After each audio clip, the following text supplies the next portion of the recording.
विक्रम नाम का एक व्यक्ति जंगल से होते हुए अपने गांव कुंदनपुर में जा रहा था। तभी रास्ते में उसे एक बहुत ही रहस्यमय पेड़ दिखाई देता है। विक्रम उस रहस्यमय पेड़ को देख बहुत ही घबरा जाता है। हे भगवान, ये कैसा रहस्यमय पेड़ है? इसका मतलब गांव के लोग इस पेड़ के बारे में जो बोलते थे वो सत्य है। मैं ही उनकी बातों का विश्वास नहीं कर रहा था। विक्रम इतना ही बोला था, तभी उस पेड़ में रंग बिरंगी किरणें फूटती हैं और एक बहुत ही रहस्यमय लाल पत्थर दिखाई देता है, जिसे देख विक्रम और भी घबरा जाता है।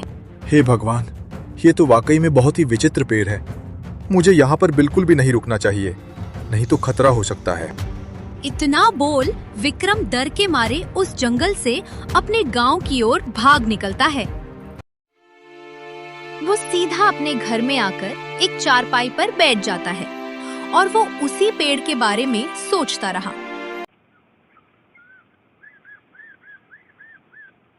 उसके बाद जब अगली सुबह होती है, विक्रम का बड़ा भाई खेत में काम कर रहा था। वो एक पेड़ के पास उदास बैठा हुआ था। अरे विक्रम, मेरे छोटे भाई, क्या हुआ तुझे?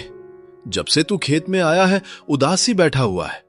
क्या बात है, बता मुझे, मैं तेरा बड़ा भाई हूँ। कुछ नहीं भैया, बस मुझे एक बुरा सपना आया था, उसी के बारे में सोच रहा था। वो सपना मेरे दिमाग में गूंज रहा है, उसी को लेकर मैं थोड़ी चिंता में था। तभी वहीं पर गांव का एक व्यक्ति दौड़ा दौड़ा आता है और वो विक्रम और राजू से बोलता है, अरे विक्रम और राजू, जल्दी घर चलो। तुम्हारी माँ की तबीयत बहुत ज्यादा खराब हो गई है। तुम्हारी माँ के साथ कुछ भी हो सकता है। तब वो दोनों उस व्यक्ति की ऐसी बात सुनकर अपने घर की तरफ भागते हैं। वो दोनों घर पहुंचकर देखते हैं उनकी बूढ़ी माँ एक चारपाई पर लेटी हुई थी। वो बहुत ही दर्द से गुजर रही थी। तब उनकी बूढ़ी माँ उन दोनों को देखकर हिम्मत करते हुए बोलती है, हे मेरे पुत्रों, दुखी मत हो। ये इस संसार का नियम है, जो आता है वो एक दिन जाता है। भला कोई बुढ़ापे से बच पाया है। लगता है अब मेरा अंतिम समय आ गया है। अपनी बूढ़ी माँ की ऐसी बातें सुनकर विक्रम और राजू दोनों बहुत ही दुखी हो जाते हैं। तभी विक्रम अपनी माँ से बोलता है, नहीं माँ, तुम क्या बोल रही हो? तुम हमें इस तरह से छोड़कर नहीं जा सकती हो। हम तुम्हारा इलाज अपने गांव के सबसे अच्छे वैद्य के यहाँ कराएंगे। देखना, तुम ठीक हो जाओगी। मेरा प्यारा बेटा, तू मेरी कितनी चिंता करता है, लेकिन मेरे बच्चे, ये संसार का नियम है, जो आया है वो जाता है। विक्रम की माँ इतना ही बोली थी, तभी वो अपना दम तोड़ देती है। नहीं माँ, तुम हमें इस तरह से छोड़कर नहीं जा सकती माँ। मैं तुम्हारे बिना कैसे रहूंगा? तब वो दोनों भाई बहुत ही दुख के साथ अपनी माँ का अंतिम संस्कार करते हैं।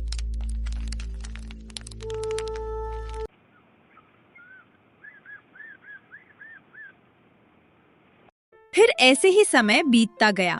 वो दोनों अपनी माँ के मरने के गम में हमेशा उदास की अवस्था में बैठे रहते थे। एक दिन उनके पास गांव का एक बुजुर्ग आदमी रामू काका आता है। वो उन दोनों से बोलता है, अरे बेटा, जो होना था वो हो गया।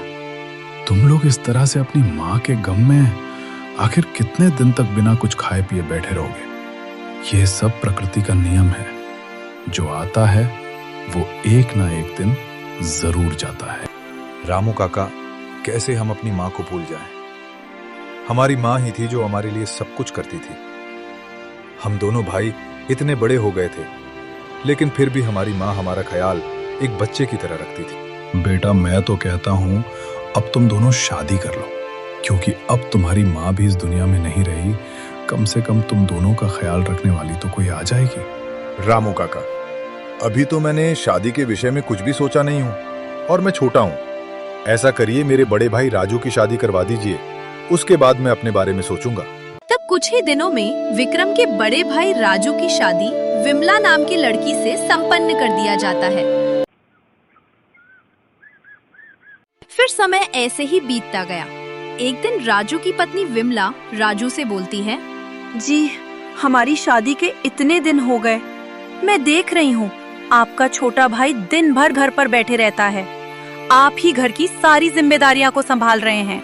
विमला, आखिर तुम मेरे छोटे भाई के बारे में कहना क्या चाह रही हो? जी, मैं आपको ये बताना चाह रही हूँ कि आपका छोटा भाई अब कोई बच्चा नहीं रह गया है। वो बड़ा हो गया है और वो दिन भर इधर उधर घूमता रहता है गांव में। उसको लेकर लोगों में तरह तरह की बातें हो रही है कि आपका छोटा भाई कुछ करना ही नहीं चाह रहा है। अरे वो मौज कर रहा है और आप दिन रात खेत में मेहनत कर रहे हैं। जब जायदाद का बंटवारा होगा तो सब में बराबर बटेगा। मैं तो कह रही हूँ आपका भाई आपको नौकर बनाकर रखा है। अपनी पत्नी की ऐसी बातें सुनकर अब राजू के अंदर अपने छोटे भाई के लिए नफरत आ जाती है। हाँ बिमला, बोल तो तुम ठीक ही रही हो। मैं दिन रात खेत में मेहनत करता हूँ और जब हमारे खेत का बंटवारा होगा तो हम दोनों भाइयों में बराबर का हिस्सा लगेगा। मैं कल ही इसके बारे में अपने छोटे भाई से बात करता हूँ। तब अगले ही दिन राजू अपने छोटे भाई विक्रम से इस विषय में बातें करते हुए बोल रहा था। विक्रम, गांव में लोग तेरे बारे में तरह तरह की बातें कर रहे हैं कि तू इतना बड़ा हो गया है, कोई काम धंधा नहीं कर रहा है। मेरे कहने का मतलब ये है कि अब तू भी कोई काम धंधा कर ताकि तेरा गुजारा हो सके। ठीक है भैया, जैसी आपकी मर्जी। मैं आज ही जाकर अपने लिए कोई अच्छा सा काम ढूंढता हूँ। तब विक्रम अगले ही दिन काम की तलाश में निकल जाता है और बहुत सारे लोगों के पास काम के लिए जाता है, लेकिन उसको कोई काम नहीं मिलता है। तब वो थक हार कर अपने आप से ही बोलता है, मैंने अपने बड़े भैया से कह दिया है कि मैं अपने लिए काम ढूंढने जा रहा हूँ, लेकिन मेरे इतने मेहनत करने के बाद भी मुझे कोई काम नहीं मिला। अब मैं क्या जवाब दूंगा आखिर में? ऐसा क्या करूं? हाँ, आइडिया क्यों ना फलों का व्यापार करूं। मैंने सुना है व्यापार में बहुत ही मुनाफा होता है, यही ठीक रहेगा। मैं कल से दूसरे गांव से फलों बुलाकर बेचूंगा। तब विक्रम अगले ही दिन से दूसरे गांव से फलों को लाकर बेचने लगता है। उसके फलों की बिक्री पहले ही दिन से काफी अच्छे होने लगती है और धीरे धीरे उसका फलों का व्यापार चल पड़ता है। एक दिन विक्रम अपने घर से अपने फलों को बेचने जा ही रहा था, तभी रास्ते में उसे राजमहल का एक कर्मचारी मिल जाता है। तब विक्रम से बोलता है, अरे तुम तो वही हो जिसके फलों की चर्चा इस समय पूरे गांव में हो रही है। मैंने लोगों से सुना है तुम्हारे फल एकदम ताजा और फ्रेश होते हैं। जी हाँ, मैं तो वही हूँ जो फलों को बेचता हूँ। मैं तो अपने काम को पूरी ईमानदारी से करता हूँ। बाकी लोग मेरी प्रशंसा अपने आप ही करते हैं, लेकिन आप मुझे दिखने में किसी राजमहल के लग रहे हैं। आप कौन हैं? हाँ, तुमने ठीक पहचाना। मैं राजमहल का ही हूँ। मैं महल का एक सिपाही हूँ। मुझे गांव के लोगों से तुम्हारी प्रशंसा सुनकर बहुत ही अच्छा लगा।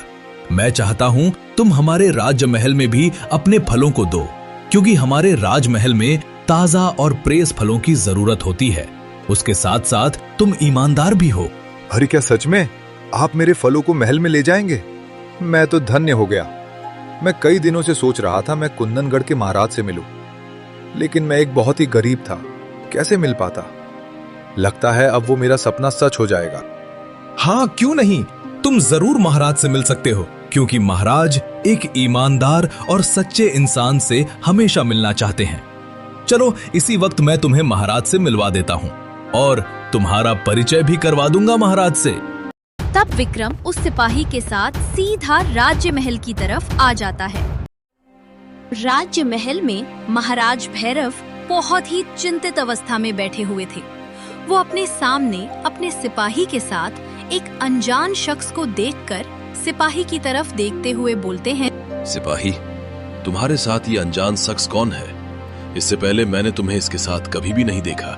महाराज, ये गांव में बहुत ही स्वादिष्ट और ताजे ताजे फलों को बेचता है। पूरे गांव में इसके फल बहुत ही चर्चा में हैं। यहाँ तक कि मैं भी अपने घर के लिए इसके यहाँ से ही फलों को मंगवाता हूँ। मैंने सोचा अब राज्य महल में इसी के यहाँ से सारे फल मंगवाऊंगा, इसीलिए मैं इसको आपसे मिलवाने लेकर चला आया। हाँ हाँ, ठीक है। चलो, इसके यहाँ से ही ताजा ताजी फलों को हमारे राज्य महल में लाना। और सुन युवक, हमारे यहाँ आने वाले फलों में कोई भी मिलावट करने की कोशिश मत करना, नहीं तो इसकी बहुत ही कठोर सजा है। महाराज, आप निश्चिंत रहिए, आपको मेरे फलों में कोई भी शिकायत कभी भी देखने को नहीं मिलेगी। वैसे तुम कौन से गांव के रहने वाले हो युवक? तुम्हारे गांव का नाम क्या है? महाराज, मेरे गांव का नाम है वीरपुर, जो उस कुंदनगढ़ जंगल के पास बसा हुआ है। महाराज भैरव उस युवक के मुंह से वीरपुर गांव के नाम को सुनकर बहुत ही चौंक जाते हैं। क्या हुआ महाराज, आप वीरपुर का नाम सुनकर चौंक क्यों गए? क्या हमारे गांव के लोग अच्छे नहीं है क्या हमारा? नहीं युवक, उस गांव के साथ मेरी कुछ पुरानी यादें बसी हुई थी। बस वही बातें याद आ गई। काश कोई मेरी मदद कर पाता, लेकिन जाने दो ये सब।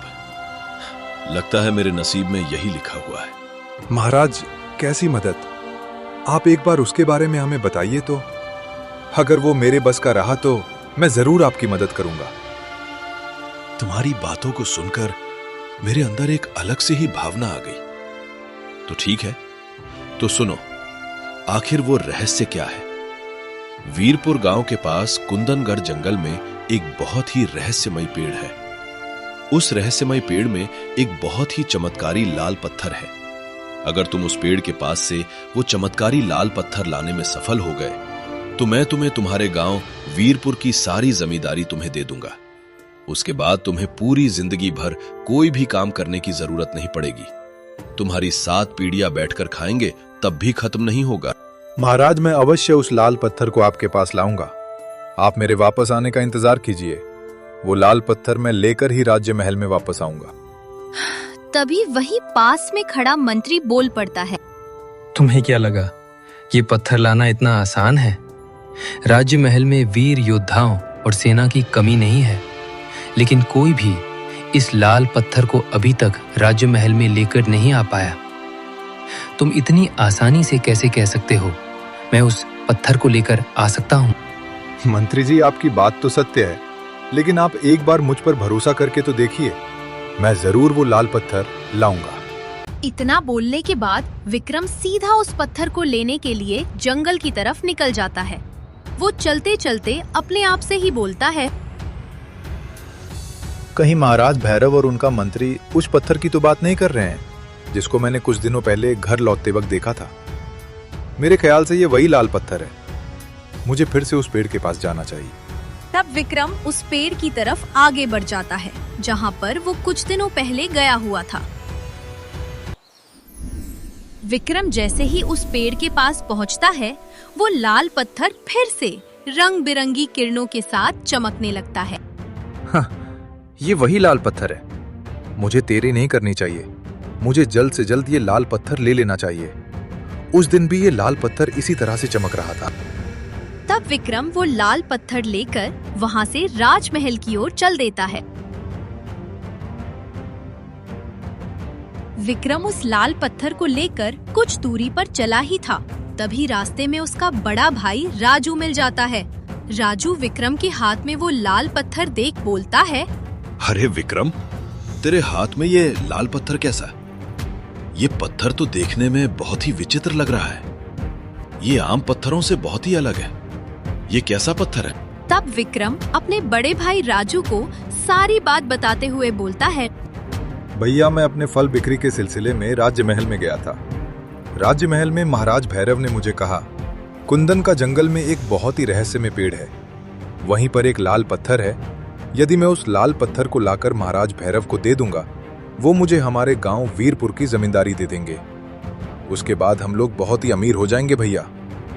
मैं इस पत्थर को महाराज भैरव को देने जा रहा हूँ। राजू के अंदर अपने छोटे भाई विक्रम की बातों को सुनकर लालच आ जाता है।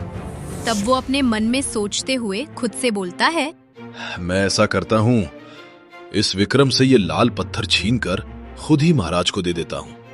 महाराज को ये पत्थर देकर कहूंगा, मेरा छोटा भाई बोला मुझे गांव की जमींदारी नहीं चाहिए, इसीलिए वो मुझे ये पत्थर दे दिया। उसके बाद मैं गांव का सबसे अमीर इंसान बन जाऊंगा। क्या हुआ भैया, आप क्या सोचने लगे? कुछ नहीं विक्रम, बस ऐसे ही।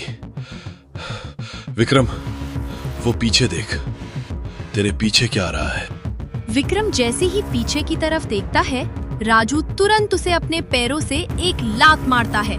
इसके बाद विक्रम जमीन पर गिर जाता है और राजू वो लाल पत्थर लेकर वहां से भाग जाता है।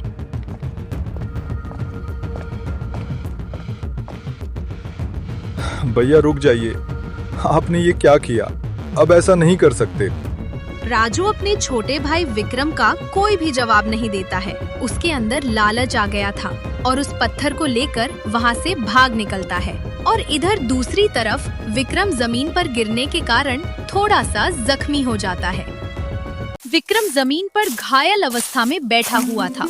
तभी वहीं पर एक साधु बाबा आ जाते हैं। क्या हुआ बच्चा? तेरी ऐसी हालत कैसे हो गई? तू जमीन पर क्यों इस तरह से बैठा हुआ है?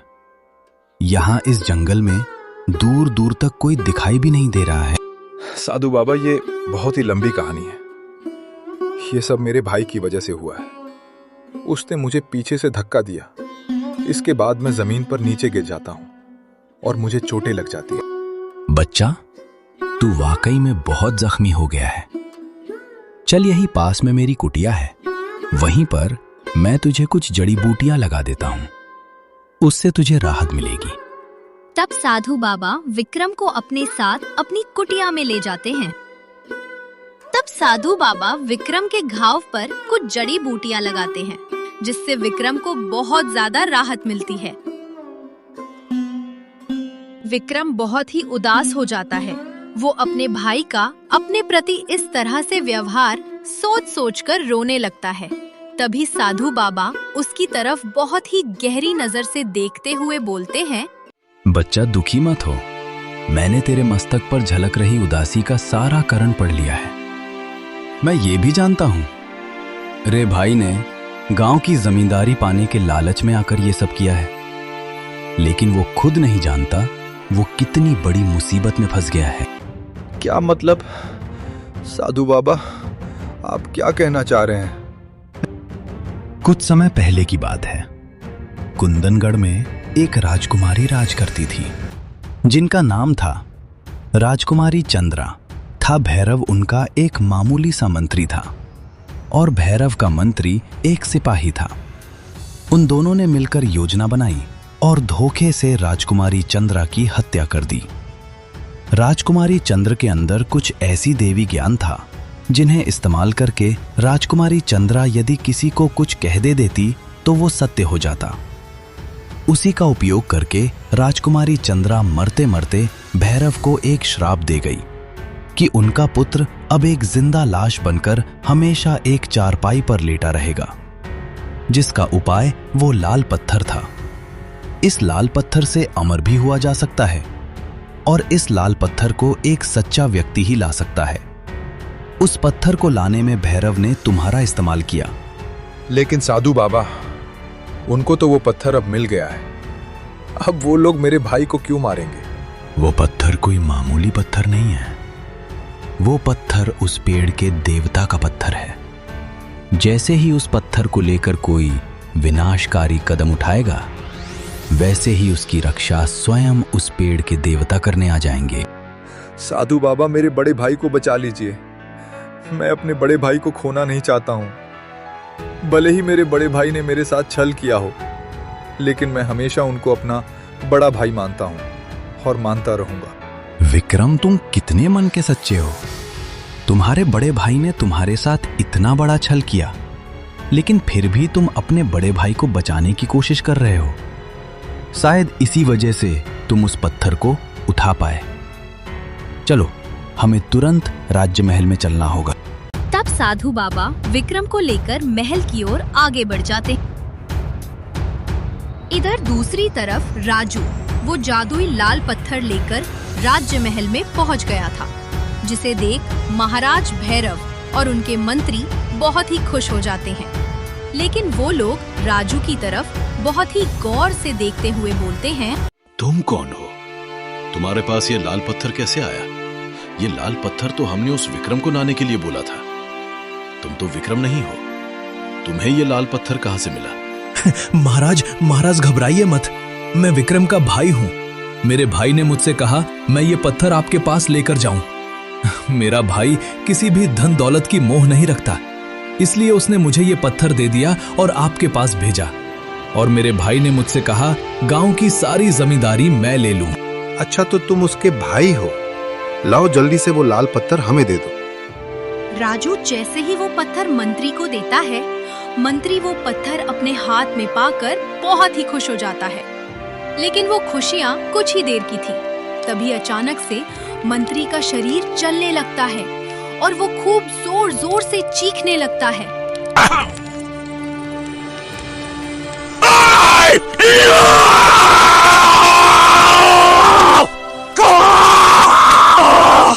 तब वो देखते देखते जलकर राख हो जाता है। ये सब देख महाराज भैरव बहुत ही घबरा जाता है। नहीं, ऐसा नहीं हो सकता। मंत्री जलकर रख कैसे बन गया? ऐसा नहीं हो सकता। भैरव इतना ही बोला था, तभी वहीं पर उस जादुई पेड़ की देवी प्रकट हो जाती है और वो बोलती हैं, मूर्ख राजा, तू शायद भूल गया था, यदि इस पत्थर को लेकर कोई विनाशकारी कदम उठाएगा, वह तुरंत वहीं पर जलकर राख हो जाएगा।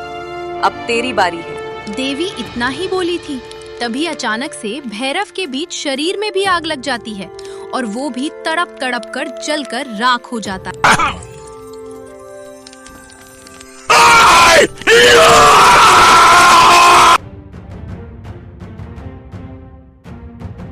तब उस पेड़ की देवी राजू की तरफ बहुत ही गुस्से से देखते हुए बोलते हैं, तू तो सबसे धूर्त निकला। तेरा छोटा भाई तुझ पर हमेशा अपने जान से भी ज्यादा विश्वास करता था, लेकिन उससे भी विश्वासघात कर बैठा तुझे। तो बहुत ही भयानक मौत मिलनी चाहिए। तभी वहीं पर साधु बाबा के साथ विक्रम पहुंच जाता है। विक्रम पेड़ की देवी के पैरों में गिरकर हाथ जोड़कर अपने भाई की जान की भीख मांग लगता है। हे देवी माँ, मेरे भाई को माफ कर दीजिए। मेरा भाई जैसा भी है, मैं उसे हमेशा अपना बड़ा भाई ही मानता हूँ। देवी माँ, इसने जो कुछ भी गलती की है उसकी सजा आप मुझे दीजिए, लेकिन आप मेरे बड़े भैया को माफ कर दीजिए। तू पहला ऐसा इंसान है जो अपने भाई के लिए अपनी जान दांव पर लगाने के लिए तैयार हो गया। इसीलिए मैं तेरी इस भक्ति से प्रसन्न होकर मैं तेरे भाई को क्षमा कर देती हूँ। इतना बोलकर वो पेड़ की देवी उस लाल पत्थर को अपने साथ लेकर वहाँ से गायब हो जाती हैं। मेरे छोटे भाई, मुझे माफ कर दे। मैंने तेरे साथ विश्वासघात किया, लेकिन फिर भी तू मेरी जान को बचाने के लिए अपनी जान को दांव पर लगा दिया। मुझे माफ कर दे मेरे भाई। इस तरह से दोनों भाई अब फिर से एक हो जाते हैं